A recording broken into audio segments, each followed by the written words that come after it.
আসসালামু আলাইকুম। পত্রমিতা।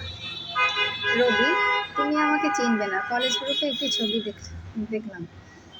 শুনেছি তুমি তুলেছ। মেয়েটির পরিচয় কি? সাইন, মেয়েটির পরিচয় আপনাকে দেব কেন? একাধিকবার যোগাযোগ করেও মেয়েটির পরিচয় পেল না। অবশেষে দীর্ঘ 15 বছর পর মিতাকে না জানিয়ে রবি দেশে ফিরেছে। রবি, স্যার, 15 বছর পরে আবার এই কলেজে ভর্তি হতে চাই। এখন আবার অনার্সে ভর্তি হব। প্রশাসনিক কর্মকর্তা, ভালো সিদ্ধান্ত। ভর্তি পরীক্ষা আছে? রবি, ভর্তি পরীক্ষা দেব। অবশেষে রবি ভর্তি পরীক্ষা দিয়ে কলেজে এডমিশন নিয়েছে। রবি, কলেজে ভর্তি হয়েছি একটি কারণে। জানতে চাই এই বইয়ের মধ্যে কি আছে। রবি, কলেজে থেকে মেয়েটির অবশেষে ঠিকানা পেল। ঠিকানা সুগন্ধা নদীর পূর্ব পাশ। রবি, এ তো আমার বাড়ির ঠিকানা, কিন্তু কার মেয়ে?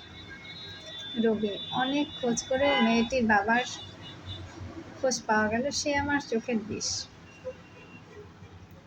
রবি, মা মারা যাওয়ার পরে 3 মাস পুকুর বাড়িতে ছিলাম। মা শূন্য ঘরে একা থাকা যায় না। ফুফাতো বোন রুনুর সাথে 3 মাসের সম্পর্ক, কারণ এরই মধ্যে সে নতুন